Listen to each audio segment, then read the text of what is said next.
शुरू करने से पहले एक जरूरी बात, इस वीडियो में जो विजुअल्स आप देखेंगे वो एआई से बनाए गए हैं, सिर्फ कहानी को समझाने के लिए। जो आवाज आप सुन रहे हैं वो भी एआई वॉइस है। इस वीडियो का मकसद सिर्फ और सिर्फ एजुकेशनल और अवेयरनेस है। हम किसी भी क्रिमिनल एक्शन को सपोर्ट, प्रमोट या ग्लोरीफाई नहीं करते। ये एक डॉक्यूमेंटेड रियल केस है जो पब्लिक रिकॉर्ड्स में अवेलेबल है। हम सिर्फ वो बताते हैं जो पहले से पब्लिक डोमेन में है। अब चलते हैं कहानी की तरफ। फनी फन उर्दू स्टोरीज पर आपका स्वागत है। आज जो कहानी मैं सुनाने जा रही हूँ, इसमें कोई सीरियल किलर नहीं है, कोई जहर नहीं, कोई स्टॉक मार्केट का जादू नहीं, लेकिन इस कहानी में जो लूटा गया वो था 17 लाख गरीब लोगों का खून पसीना। वो था एक बुढ़िया का वो पैसा जो उसने 30 साल में जोड़ा था। वो था एक रिक्शा ड्राइवर का वो सपना जो कभी पूरा नहीं होगा। और जिनसे लूटा गया वो थे इंडिया के सबसे कमज़ोर लोग। वो लोग जो बैंक्स में अकाउंट नहीं खोल सकते थे। वो लोग जो सिर्फ एक इंसान पर, एक कंपनी पर ट्रस्ट करते थे। 2013 वेस्ट बंगाल, सराधा ग्रुप और एक आदमी सुदीप्ता सेन, जिसने 17 लाख लोगों से 2,500 करोड़ रुपए लिए और फिर सब कुछ लेके भाग गया। आप पूछ रहे होंगे कैसे हुआ ये? इतने लोग कैसे फूल बने और पॉलिटिशियंस कहाँ थे? ये सवाल जिसका जवाब आज मैं आपको दूंगी, और वो जवाब आपको अंदर तक हिला देगा। देखते रहिए, क्योंकि अब जो शुरू होने वाला है रुक नहीं सकता। लेकिन दोस्तों, इस स्कैम को समझने के लिए हमें 2008 में जाना होगा। वेस्ट बंगाल, इंडिया का वो हिस्सा जहां बैंक सिर्फ शहरों में थे, गांव में कुछ नहीं। एक आम बंगाली गरीब के पास ऑप्शंस क्या थे? जेवर गिरवी रखो या किसी पर ट्रस्ट करो। और तब सराधा ग्रुप आया। वो आए गांव-गांव में, वो आए रिक्शा ड्राइवर्स के पास, वो आए चाय की दुकान वालों के पास, वो आए उन बुढ़ियों के पास जिनके पति मर चुके थे, और उन्होंने कहा, हमारे साथ पैसा लगाओ, हम तुम्हें ज्यादा रिटर्न देंगे, तुम्हारा पैसा सेफ है, हम बंगाल की कंपनी है, हम तुम्हारे अपने हैं। और लोग माने, क्योंकि कोई और ऑप्शन था ही नहीं। दोस्तों, अब समझिए सराधा ने किया क्या। चिट फंड ये एक लीगल सिस्टम है इंडिया में। एक ग्रुप ऑफ पीपल मिल के पैसा देते हैं, एक सेंट्रल पूल बनता है और बारी बारी सबको रिटर्न मिलता है। लीगल, सिंपल, ट्रस्टवर्दी, अगर सही चलाया जाए। लेकिन सराधा ने जो किया वो पॉन्जी स्कीम थी। मतलब नए इन्वेस्टर्स का पैसा पुराने इन्वेस्टर्स को देते थे। कोई रियल बिजनेस नहीं, कोई रियल इन्वेस्टमेंट नहीं, सिर्फ एक चेन। जब तक नए लोग आते रहे, चेन चलती रही। जिस दिन नए लोग आने बंद हुए, पूरा सिस्टम गिर गया। और सुदीप्ता सेन, सराधा का मालिक, वो जानता था ये होगा। वो सिर्फ टाइम बाय कर रहा था। दोस्तों, अब आता है वो हिस्सा जो इस कहानी को सिर्फ एक स्कैम नहीं, एक सिस्टम को नाकामयाब बनाता है। सराधा ग्रुप के एजेंट्स गांव-गांव जाते थे। वो लोकल लोग थे, जान पहचान के। उन्होंने कमीशन लिया हर नए इन्वेस्टर के लिए, इसलिए वो ज्यादा से ज्यादा लोग लाते थे। एक एजेंट ने अपने पूरे गांव को इन्वेस्ट करवाया, अपने पड़ोसियों को, अपने रिश्तेदारों को, अपनी माँ को, क्योंकि उन्हें भी लगता था ये जेन्युइन है। एजेंट्स भी विक्टिम थे और सुदीप्ता सेन वो इन सब के बीच में एक गॉड की तरह था। कंपनी की 239 सब्सिडियरीज थी। Real estate, media, tourism, transport, एक पूरा एम्पायर एक झूठ के ऊपर खड़ा था। दोस्तों, अब वो हिस्सा जो आपका खून खौला देगा। सराधा ग्रुप के political connections. TMC, Trinamool Congress के कई लीडर्स सराधा के इवेंट्स में जाते थे, फोटोज खिंचवाते थे सुदीप्ता सेन के साथ, कंपनी के फंक्शंस में चीफ गेस्ट्स बनते थे। कुणाल घोष, टीएमसी एमपी, सराधा के मीडिया विंग का सीईओ था। मदन मित्रा, ट्रांसपोर्ट मिनिस्टर, सराधा इवेंट्स में रेगुलर। सृंजॉय बोस, राज्यसभा एमपी, सराधा से डायरेक्ट कनेक्शंस।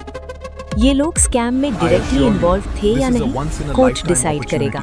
लेकिन एक बात तो साफ है, उनकी प्रेजेंस ने सराधा को लेजिटिमेसी दी। गरीब लोग सोचते थे अगर मिनिस्टर वहां जाता है तो कंपनी तो जेन्युइन होगी, और उसी सोच ने 17 लाख लोगों को बर्बाद किया।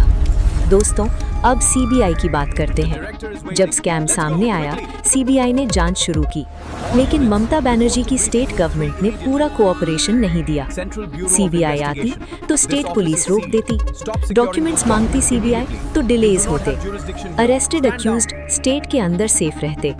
ये थी सीबीआई वर्सेस स्टेट गवर्नमेंट की लड़ाई। एक तरफ एक सेंट्रल एजेंसी जो सच जानना चाहती थी, दूसरी तरफ एक स्टेट गवर्नमेंट जो अपने लोगों को बचाना चाहती थी। और इस पॉलिटिकल वॉर के बीच में वो 17 लाख गरीब लोग इंतजार करते रहे, अपने पैसों का, अपने सपनों का, जो कभी वापस नहीं आया।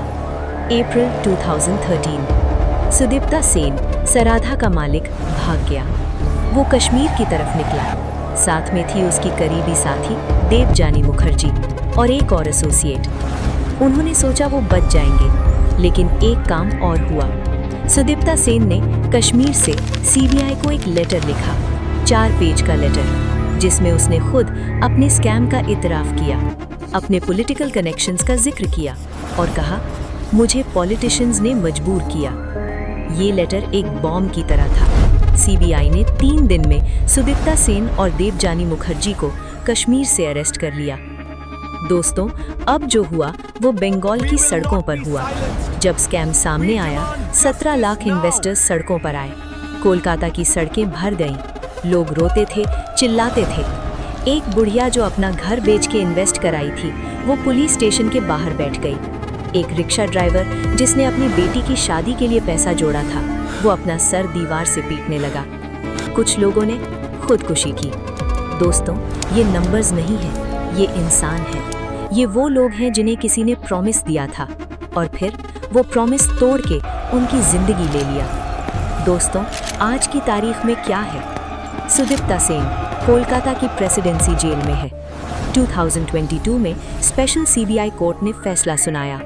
Sudipta Sen guilty, Debjani Mukherjee guilty. सजा लाइफ इम्प्रिजनमेंट।